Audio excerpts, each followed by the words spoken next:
రాజీనామా ప్రచారంపై స్పందించిన కడియం శ్రీహరి. రాజీనామా చేసేదే లేదు అన్న కడియం.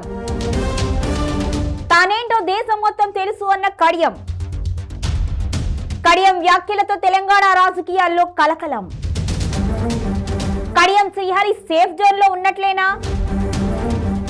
అనర్హత వేటు లేనట్టేనా? ప్రస్తుతం నా ఎన్నికల గురించి ఆలోచించకండి, నా రాజీనామా గురించి ఆలోచించకండి. ఏదో రాస్తా అంటారు, ఏదేదో చేస్తా అంటారు, దాన్ని చూసుకుందాం తర్వాత. నేను రాజీనామా చేయడం లేదు. స్పీకర్ గారు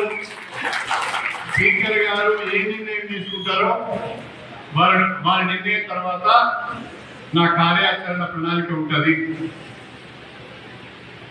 ఏ నిర్ణయమైనా నియోజకవర్గ ప్రజల ఆశీర్వాదం ఉన్నది, మీ అందరి సహకారం ఉన్నది. తెలంగాణలో 2 ఉప ఎన్నికలు తప్పవు అంటూ ప్రచారం జోరుగా సాగుతోంది. ఖైరతాబాద్ తో పాటు స్టేషన్ గన్పూర్ నియోజకవర్గంలో బైపోల్ తప్పదు అంటూ వార్తలు వస్తున్న వేళ station Ghanpur MLA Kadiyam Srihari bomb పేల్చారు. స్టేషన్ గన్పూర్ లో ఎలాంటి ఉప ఎన్నిక రాదు అని, దాని గురించి ఎవరూ పెద్దగా ఆలోచించాల్సిన పని లేదు అని తేల్చి చెప్పారు. రాజీనామా ఉప ఎన్నిక గురించి ఏ ఒక్కరూ ఎదురు చూడాల్సిన అవసరం లేదు అని, తాను రాజీనామా చేసే ప్రసక్తే లేదు అని స్పష్టం చేశారు. ఇక అనర్హత వేటు నుంచి తప్పించుకోవడానికి దానం నాగేందర్, కడియం శ్రీహరి రాజీనామా చేస్తారు అనే చర్చ సాగింది. ఈ క్రమంలో కడియం శ్రీహరి తన రాజీనామాపై స్పందించారు. దేశవ్యాప్తంగా తనకంటూ ఓ గుర్తింపు ఉంది అని, విమానం దిగితే అభిమానులు ఎదురొస్తారు అని, కడియం అంటే ఒక బ్రాండ్ అంటూ కీలక వ్యాఖ్యలు చేశారు. స్పీకర్ నిర్ణయం తర్వాత తన కార్యాచరణ ప్రకటిస్తాను అని చెప్పారు. కడియం వ్యాఖ్యల వెనుక ఆంతర్యం ఏమిటి? అనర్హత వేటు పడదనే సంకేతం ప్రభుత్వం నుంచి వచ్చిందా? స్పీకర్ తీసుకోబోయే నిర్ణయం ఏమిటి? ప్రస్తుతానికి కడియం శ్రీహరి సేఫ్ జోన్ లో ఉన్నట్టేనా, లేదంటే ప్రత్యర్థుల్లో కన్ఫ్యూజన్ క్రియేట్ చేయడానికే కడియం శ్రీహరి ఈ వ్యాఖ్యలు చేశారా అనేది ఈ స్టోరీలో తెలుసుకుందాం.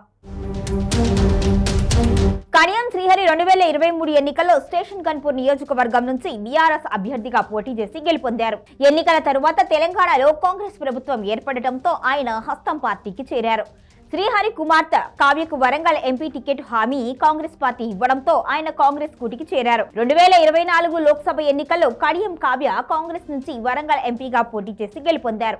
కడియం కావ్య ప్రచారంలో శ్రీహరి పాల్గొన్నారు. దీంతో కడియం శ్రీహరి పార్టీ ఫిరాయించారు అని, ఆయనపై చర్యలు తీసుకోవాలి అని బీఆర్ఎస్ స్పీకర్ కు ఫిర్యాదు చేసింది. ఈ పిటిషన్ పై విచారణ జరుగుతోంది. ఫిరాయింపు ఎమ్మెల్యేలపై చర్యలు తీసుకోవాలి అని 4 వారాల గడువును సుప్రీంకోర్టు విధించడంతో శ్రీహరిపై అనర్హత వేటు ముందే రాజీనామా చేస్తారు అనే ప్రచారం జరిగింది. తాజాగా రాజీనామా ఉద్దేశం లేదు అని, ఉప ఎన్నిక గురించి ఆలోచించవద్దు అని చెప్పడం ద్వారా కడియం శ్రీహరిపై అనర్హత వేటు పడే అవకాశం లేదు అనే సంకేతాలు స్పీకర్ ఇచ్చారా, లేదు అంటే ప్రభుత్వం నుంచి కడియం శ్రీహరికి స్పష్టమైన సమాచారం ఉందా అనే అనుమానాలు కలుగుతున్నాయి. మరో ఏడాది వరకు ఫిరాయింపు ఎమ్మెల్యేలపై ఎలాంటి చర్యలు ఉండకపోవచ్చు అనే ప్రచారం జరుగుతోంది. ఖైరతాబాద్ ఎమ్మెల్యే దానం నాగేందర్ రాజీనామా చేయటం లేదా ఆయనపై అనర్హత వేటు పడొచ్చు అనే చర్చ జరుగుతోంది. ఖైరతాబాద్ బీఆర్ఎస్ ఎమ్మెల్యేగా ఉన్న ఆయన సికింద్రాబాద్ నుంచి కాంగ్రెస్ పార్టీ ఎంపీ అభ్యర్థిగా పోటీ చేశారు. దీంతో ఆయన పార్టీ మారినట్లు స్పష్టమైన ఆధారాలున్నాయి. కడియం శ్రీహరి నేరుగా పోటీ చేసినట్లుగా ఎలాంటి ఆధారాలు లేవు. దీంతో శ్రీహరిపై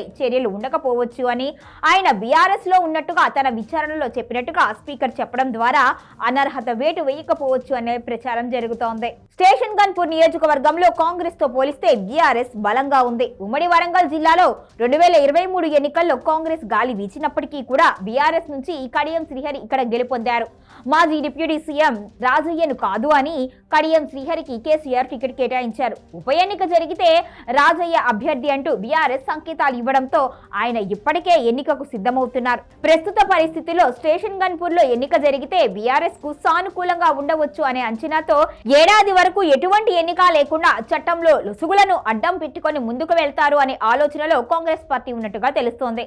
ఒకవేళ స్పీకర్ నిర్ణయాన్ని కోర్టు తప్పుబట్టి ఎమ్మెల్యేలను అనర్హులుగా తేల్చినా న్యాయ ప్రక్రియ పూర్తవడానికి సుమారు ఏడాది పడుతుంది అనే ప్లాన్ లో హస్తం పార్టీ నేతలు ఉన్నారు. దీంతో కడియం శ్రీహరి రాజీనామా చేయబోరని స్పష్టం చేసినట్లుగా తెలుస్తోంది. ఇక స్పీకర్ ఎలాంటి నిర్ణయం తీసుకుంటారు? కడియం చెప్పినట్టుగా ఉప ఎన్నిక రాదా, లేదు అంటే ఆయన రాజకీయ వ్యూహంలో భాగంగా ఈ వ్యాఖ్యలు చేశారా అనేది తెలియాలి అంటే మరికొన్ని రోజులు వేచి చూడాల్సిందే.